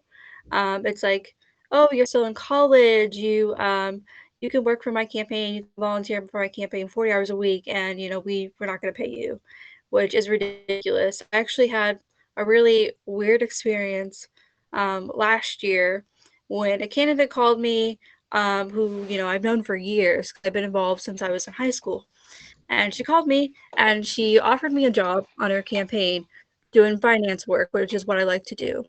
And what eventually happened is when I talked to her campaign manager and I said, hey, like I'm still in school, she immediately wanted me to work for free. And she offered me a fancy title. That was the actual wording in the email. And it was just ridiculous that, so many campaigns, so many candidates see young people as free labor. I'm so glad when I see that campaigns are paying their interns and they're being more accessible to young people being involved. Because if you look at all these campaigns, it really is like, the 20-year-olds, the 30-year-olds who are the knocking on doors, who are making the phone calls, who are the staffers running the campaigns. And I think a lot of times that work is really taken for granted. 100%, 100%. What about as far as getting more young people into office? I think it starts with getting them engaged early, like getting them informed about the political process. And the more they know, the more they're going to get emboldened to actually, run. Last year, I think currently the youngest elected official in the state is one of my clients, Varisha. She's 24. She's 25 now, I think, but she was 24 when she was elected, the youngest. And this year we're running a candidate who's 21. So wow. Like it's for like a small city council, but like this is how they get in. Though. And it's just we just need to empower them. Say you can actually do this. And your voice is important. It is, and that's one thing is like we need to encourage them, and it's not just encourage them, validate them, and say it's actually possible, and don't be afraid of losing. Like that's the thing is like, oh, you're not going to win. How many times people told Farisha, like 24-year-old hijab-wearing Muslim woman running on a Green New Deal in a suburb? How many people told her not to run, and she couldn't win, and she still won? And so I think we need to make sure that get these young people, empower them enough to say you can do this. And if you don't do it this time, you got more time than anyone else because you're to run again. Yeah. It's just like, you'll have a bigger profile now and more infrastructure because you'll have put the work in. I mean, look how many times. I mean, Joe Biden ran 3 times. This is his 3rd presidential run, and so he's 189 now, and he got it. He's done it. He's in, and so like Obama lost his first race. So I think people is like. We have to give them the confidence of Joe Biden to just run and run again. I tell people like what you get, win or lose, you gotta have to run again anyways. So even if you win, you gotta run for re-election or run for a higher office. So you're never gonna stop running unless you get in this life. If this is the life you want to be elected official, you're gonna have to run multiple times, whether you win or lose. So just run. And if you run a good enough campaign and authentic, you're going to build off of that. Like you're going to get people in. People are going to support you. And if you lose, like I said, there's a lot of people. I've had clients that lost, and like they felt more supported than ever, and they're going to most likely win their next race because they're just going to build off of it. I think, like, I hope to see Sean Scott run again. Like, I think what he built, the campaign he built, knocking 60, had 100 volunteers out there on a weekend on a Saturday, in thousands of doors at once. Like, and lost a close race, but like build off of momentum and run again. He's gonna his next race should be easy. Just like the same thing with Tammy. And I hope, like I said, we just got to give them the confidence and the empowerment that they can actually do this, and they deserve it. They deserve to be there, and then their voice matters on that. Yeah, I'm really curious what your age requirements are for your state for certain offices. In Missouri, the Republicans in the Missouri legislature changed it several years ago to where you have to be 24 to run for state representative. So it's very prohibitive to young people. There, are a lot of 19-year-olds, 20-year-olds who I think would be great candidates, but of course we have to wait until they're 24 to run them, and that's been a big problem for us. I think it's 18 here. I believe it's 18. Yeah, I don't know off the top of my head, though. Yeah, you have to be. Wait. You have to be able to vote, so it's at least 18. I think there is that. But like so we've had because I'm trying to think. I've had some I've had immigrants run. I have 2 immigrant clients, but they can still vote. They're citizens now. So I think it's possible. So like I said, I have an 18-year-old that's gonna a 21-year-old that's gonna run this year. He's the youngest I've had, and will be the youngest in the state if he wins. So like so I say run like. I think Pramila Jayapal said it best: run with the confidence of a mediocre white guy, and you can and you'll do a lot. Because like I said, look at all these people that run. Like I said, Joe Biden's a classic example. I think Dino Rossi is probably our best Washington example, who's a perpetual loser that gets to run. But he got elected, got appointed, lost, still, and just keeps on running. Or our recent Lauren Culp, somehow still thinks he's still running. Even like I said, yeah. That's you're not going to be a joke like that. The thing is, like, there's people that run, and eventually win and get it. One of my clients actually, he won last year. It was his 4th race. He finally won the first time. He's ran for Which city client council. Was that? Riaz Khan, was a Muslim man up in Mokateel City Council, and higher Prism and won. But also, I like this. It's a little plug there. But the thing is, like, he had the confidence. He did not give up, and he actually won handily his last race. He won, significantly. Like, it was a significant margin. I think, but having that confidence over and over, as long as you have you're a glutton for punishment for it. But I think it gets easier for people the second time once you get experience. Every time after that, it does get easier for folks that run again. So I think we just got to get people to just get over that first hump, that first time, just saying, run, have the confidence. And like I said, you're gonna have to run again anyways. So just go do it. Yeah. At the very least, you'll make an impact and you get your voice heard. Absolutely. And I think even if you're not going to run yourself, you can find the person in your community who is. Help that person who needs to run, help push them to run. Tell them, I've got your back. Support them. And find candidates who, actually represent your community. Candidates of color, youth candidates. I think there's a lot of opportunities there. We just need to keep organizing and pushing for it. So thank you all for doing that work. I think it's fantastic. To put it a point, Varisha actually challenged an incumbent. He was a 3-term incumbent at her race. It was a 70-year-old white Republican that she challenged, and she and won by 66 votes. And so, like I said, it is. If that's possible, there's a whole lot else in the state that I think, in this country, that can be possible. And she ran unapologetically as a proud Muslim woman, and won. And like I said, one of her values, and she never has to go back on anything because she just she stayed true to herself. And I think that's one thing key. I think people are gonna have to stick to. Like, as long as you run and you stick to your values, you're gonna have no regrets, win or lose.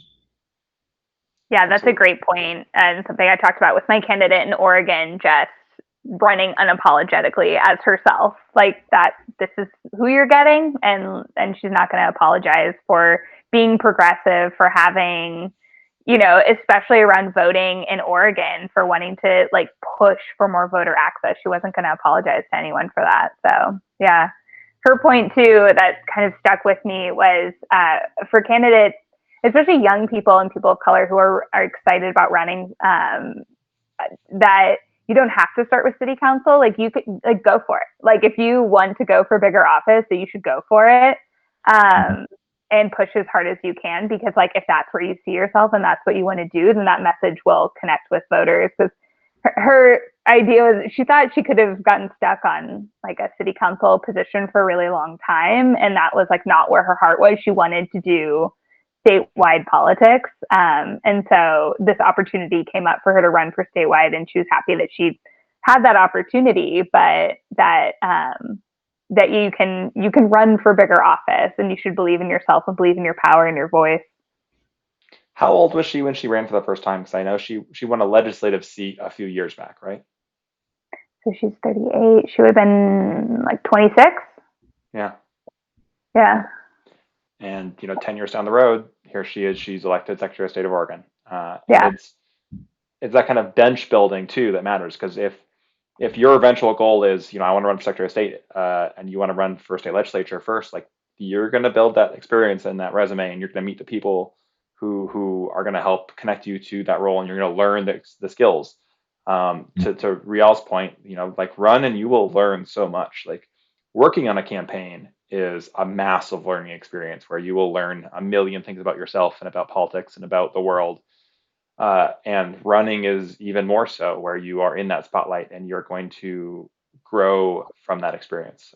So yeah, I love that you're all encouraging young folks to run for office. The challenge I find though is often like right now, we're mostly talking to folks who are already interested in some way about this topic.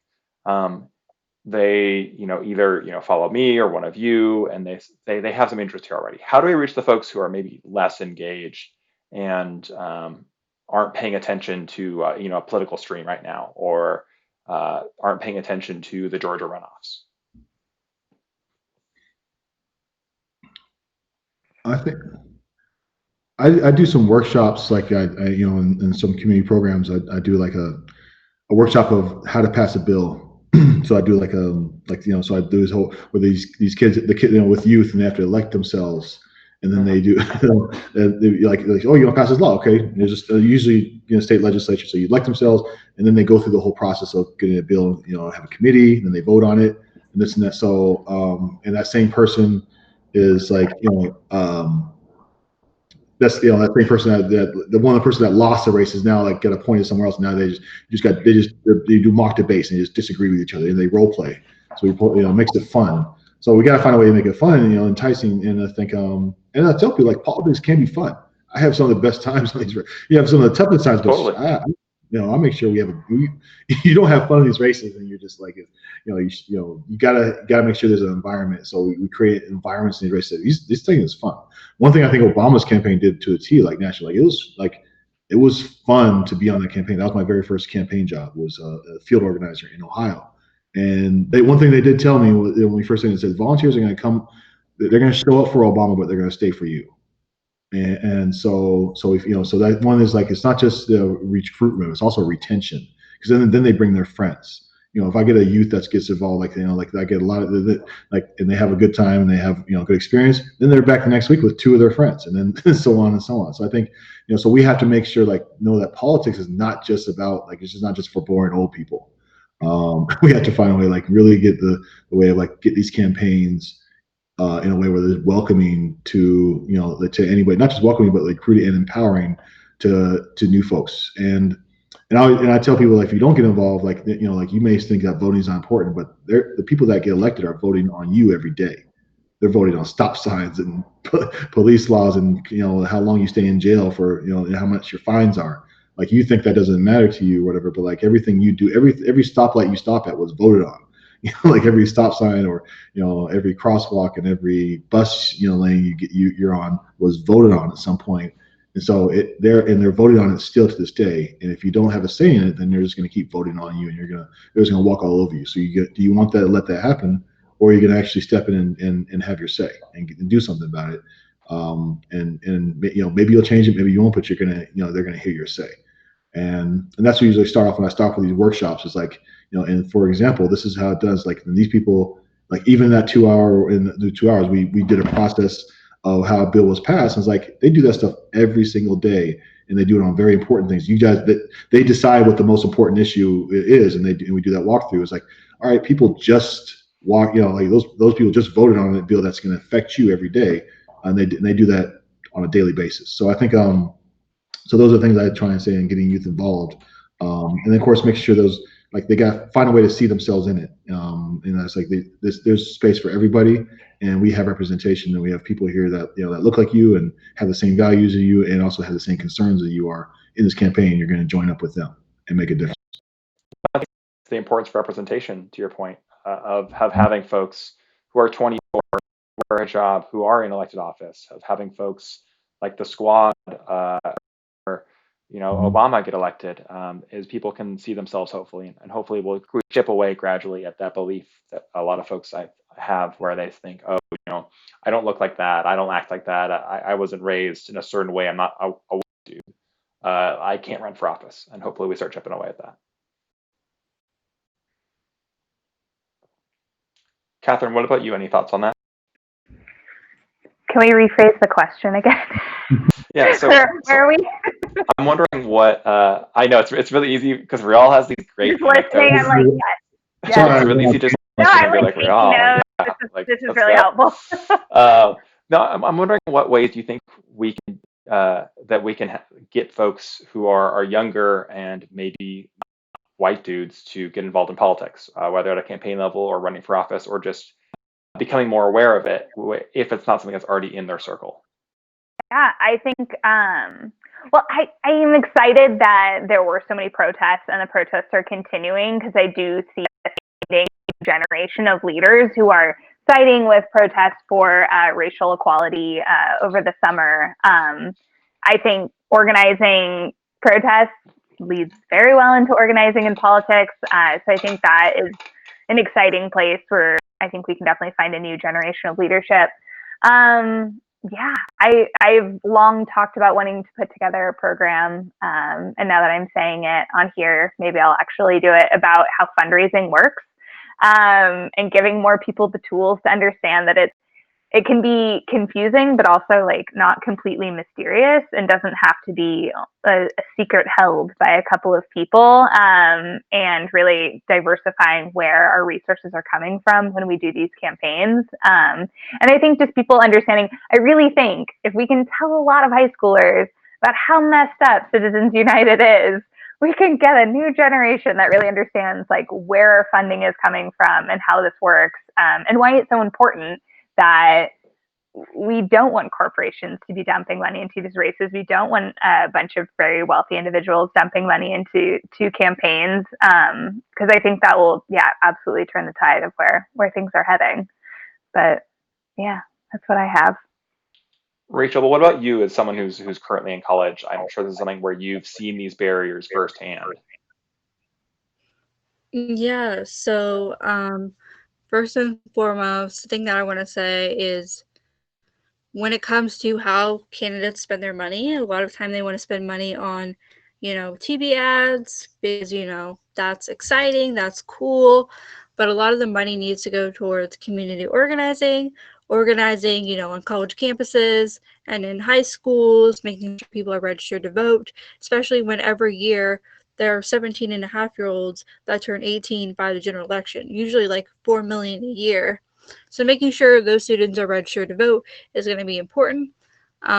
Also, focusing more on, knocking doors instead of those, TV ads, because that's more effective. Talking to people, having those conversations. It's really sad because we can't really do a lot of door knocking right now because of COVID. We want to keep our staffers. But having those conversations and really making it personal makes a difference. Like, you can't just say, oh, here's a list of the issues that this candidate supports. You have to say, if the Republicans have the Senate, I could lose my health insurance. We could lose our health insurance if, the ACA gets repealed, and 26-year-olds, you're not going to be able to stay on your parents' insurance you're 26. So making it personal is always going to be more effective than just here's the supplier of, of these 5 issues that are important to this candidate. You got to have those real conversations. And, starting out young, like in high schools, there are a lot of great organizations like the High School Democrats, College Democrats that do this kind of work, but they aren't funded by, like the DNC. The DNC provides a little bit of money to like the College Democrats, but not really the High School Democrats. And so investing in young people will really make a difference. I think that's a great point. One thing that I've had to, think about recently is my own experience with that, where, I was in, Gay Straight Alliance in high school. I was in, Junior Statesmen of America. I transitioned easily to College Democrats. For some folks, I was naturally interested in politics. Like that's an easy transition. But this outreach, at the high school level, at a college level, doesn't always happen unless you're in certain circles. And so, to your point, Rachel, and I think the point of everyone here, we need organizing in local communities. We need organizing on college campuses. We need organizing at high schools. We need organizing at every level. And we need organizing work that's done by people who are actually local to those communities. We can't, this is something Katherine and I talked about last week, we can't keep parachuting organizers in from across the country to Georgia or to Ohio or to Missouri and expect to win that race right in that moment if we haven't laid the groundwork, if we haven't had organizers there for the last 2 years building relationships. And Riall, you said something here, which is that Obama will get volunteers to come out, but they'll stay for you, for the worker, for the person they're working with.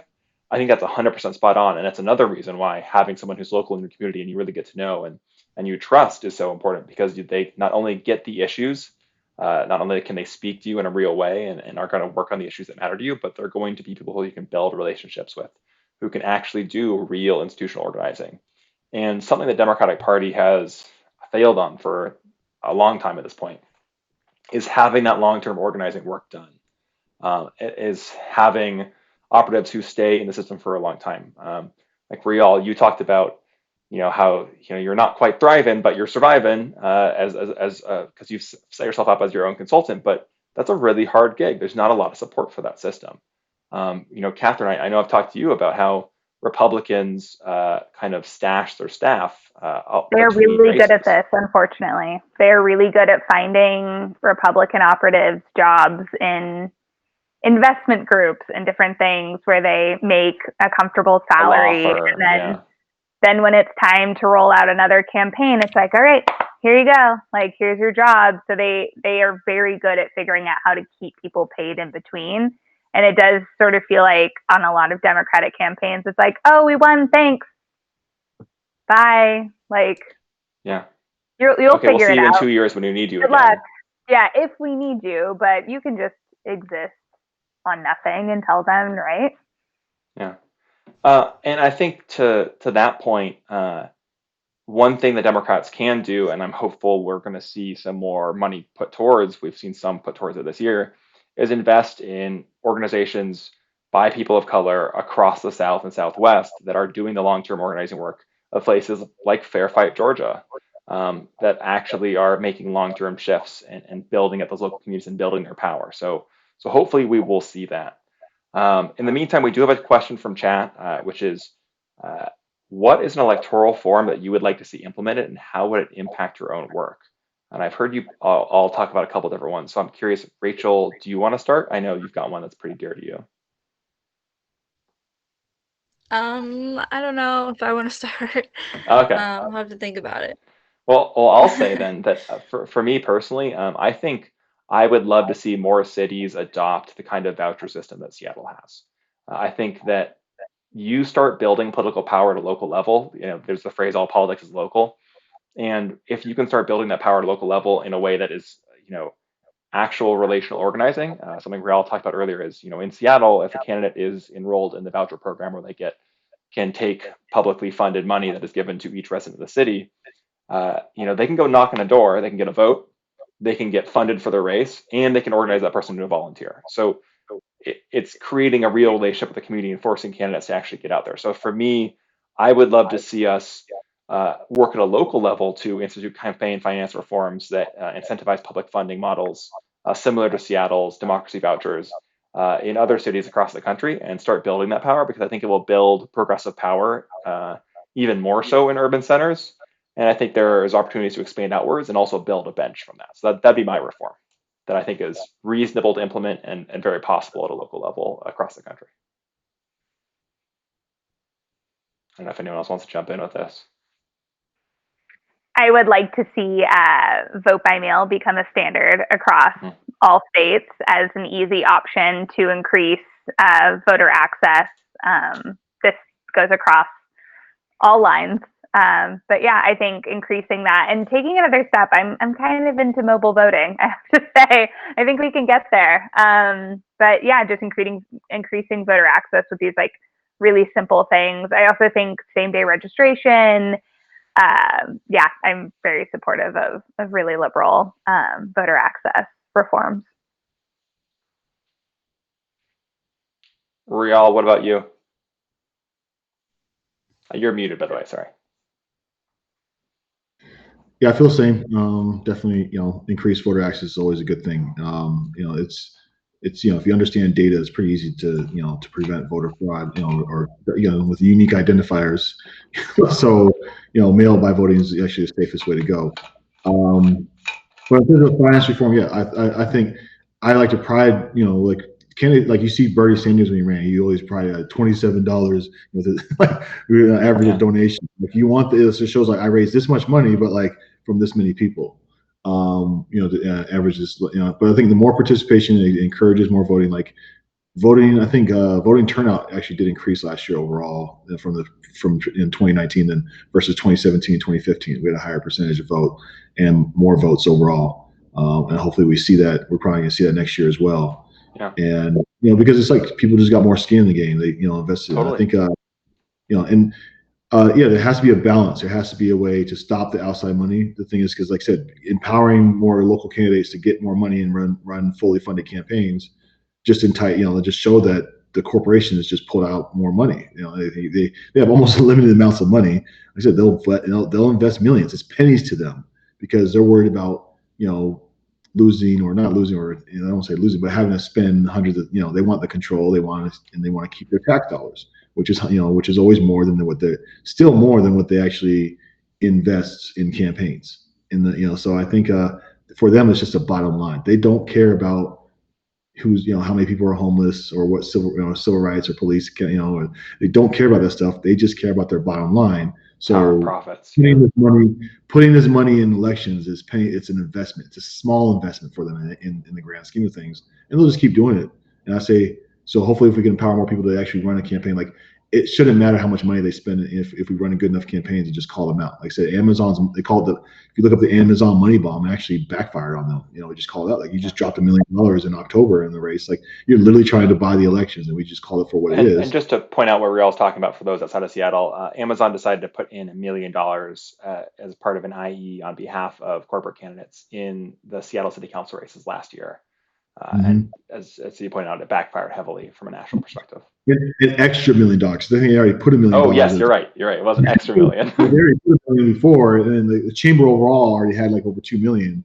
So they invested over $3 million in the races overall that last year. Amaja just somehow Guy Palumbo, his like I can go all day about Guy Palumbo just decided, it convinced him, hey, let's put you guys would be a really good idea. You've been getting all this flack, put another $1 million in. It's just like, and I should call him up and thank him, because it's like you just really just you kill at least 3 campaigns of your with that. You really just cost but I don't think they can help themselves, because they're going to have to put money in at some point. They just can't help themselves. We'll just call for language, right? The money is their language. That's what they think works. They're people too, right? I guess I think it's just like I welcome that fight. Whoever runs, like I don't have a candidate in the fight yet at this time, but like if I have whoever's running, I'm working with is going to be definitely standing up to corporations, and like I said, I have no problem punching them in the face, and we punch hard, like I say, and I think that's And that's what it's going to take. I think people need to know, they need to see that it's okay. You can stand up to these corporations. You don't have to kowtow. Like, what is Amazon going to do? They're up and leave. Let them leave. I say, like, if they go, that they're not going to take the building with them. Someone else will just move in at a lower price. It's like this whole threatening to leave. If we're going to leave and take our business, but like, go, like, Google will take it over. The next corporate, Apple will take it over, because like they see an empty building with with a nice city. Someone else will. Those buildings will not stay empty. So I like this whole threat to leave stuff that corporations do. I think is hopefully getting old. That narrative hopefully gets old. I dare them to leave. We dared them last year. They're still here. They only do that just so they don't leave. They just expand and get another headquarters. Like they tried to do in New York. They went to, and now they're going to Virginia. They're still here. Boeing's still here. Boeing's threatening to leave for 3 decades now. They're still here. It's like, and they get what they want every time. And then it's just ridiculous how this. And I think try to get back on subject. Sorry about your original question. Is like that the public funding election version is that hopefully it's a way it may entice even more money, outside money to be spent on. But the thing is, now these campaigns have something to stand up for. They're not going to get drowned out. So so I think once you're on that field and you have enough money to fund something, like an activist candidate with $1 million for a mayor's race, it doesn't matter. They can throw $20 million against there. It's still that candidate will still have a say and still have a chance to win. Absolutely. Rachel, what about you in Missouri? Yes. Yeah, well, I agree with Catherine in that we need automatic voter registration. I would settle for same-day voter registration, but that's why I'm doing so much work for the Georgia Senate runoff candidates, because we can pass these things if we take back the Senate. And, they have the John Lewis Voting Rights Act up in the air that we can also pass. Also, redistricting, making sure that we have independent commissions, hopefully paid so that there are more diverse groups of people, drawing the lines. In Missouri, in 2016, we had 65 state rep seats that we didn't have a Democrat running. They were completely given seats to Republicans because we didn't have a candidate at all. And part of the reason is because of that, age requirement where you have to be 24 to run for state rep, making it harder for us to find candidates, especially in the rural areas. And I just wanted to go back really quickly to the thoughts about young people and what we can do. And it's up to us. It's up to us to, bring people along with us, mentor them, help them. I'm really thankful that, when I was in high school, there were a lot of group of people who helped me, who, picked me up from my house to take me to a political event, once or twice a week, who paid for me to events when I couldn't afford them, and that kind of thing. So I'm really thankful for the people who, I called my political moms, have about 10 of them, who helped me when I was in high school get to events and do things that I wouldn't have been able to do otherwise. So that's really important. And I think that we have a lot of work to do to make things more accessible. In Missouri, one of my other struggles was that we would have events that, the Missouri Democratic Party called Young Democratic events, but they would be at places like bars that, it's really hard to convince your parents to drop you off at a bar when you're 14, 15, trying to go to a political event. So that's a problem. There was also a frustration in 2015 when there was an event in St. Louis, Missouri. Again, they called it the Young Dems After Party, but it was at like this nightclub place, and you had to be 21 to get in. And I was, of course, 16 at the time. So the young Democrats, the true young Democrats, high school students, and the college students who weren't 21, we went out to eat. We went out to get ice cream instead, because we couldn't get into an event that they called the Young Democrats event. So thinking about where we hold these events in the future is really important. Of course, they've gotten better because I'm now on the board of the Young Democrats of Missouri and on the executive committee of the Missouri Dems. So having somebody there to hold on a minute, do we really want to have it? is really important. And I don't think they ever heard that perspective until I was on the executive committee. So it should, but we have a lot of work to do. Well, thank you. It's really wonderful to get these different perspectives, and I really appreciate the richness of Rial's experience and your experience, Rachel, and yours as well, Catherine. It's fascinating to hear these kind of different states and not only what's happening with them fundraising wise, what's happening with them at the candidate level and below with organizing and more. And thank you all for coming on. We've got about 2 minutes left here.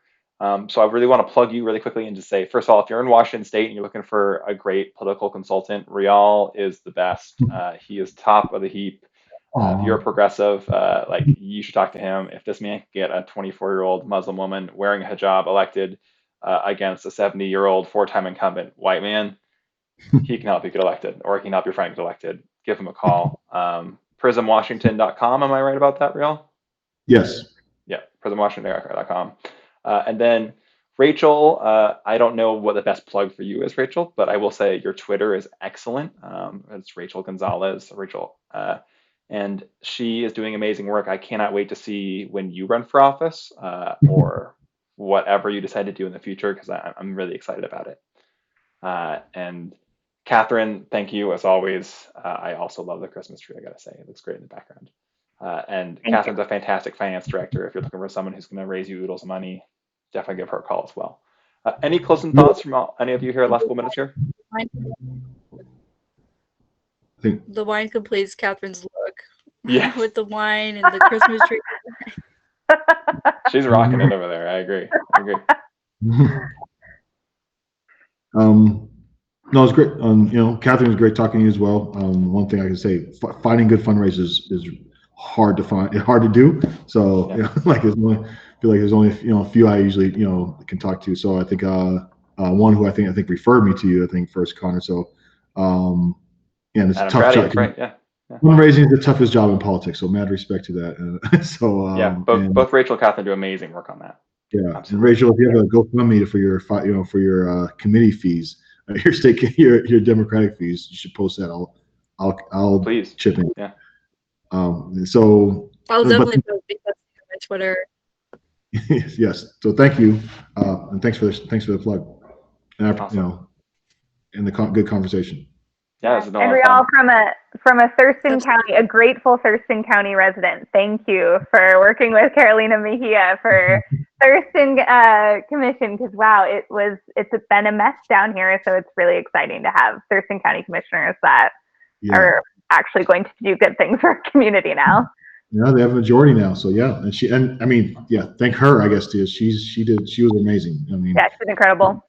I tell people we're just a pit crew. Like, when you run that race, candidates got to drive that car. We're just in the pit crew. I'm just telling you what turns are coming up. Yep.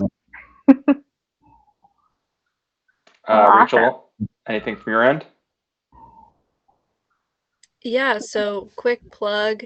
Tomorrow, my friend Jonathan and I will be holding a Warnock grassroots fundraiser training. I'll post the link on my Twitter, which is Rachel R. Gonzalez, and you could sign up and you can learn tips on fundraising for candidates, creating your own Act Blue, tracking how much you fundraise, creating donor lists. We're gonna talk about all that tomorrow. I love it. Awesome. Well, thank you all so much. This has been really fantastic. Great conversation. And Catherine, I'll let you get back to finishing your wine. And Rachel and Riall, thanks for coming on. Bye, everyone.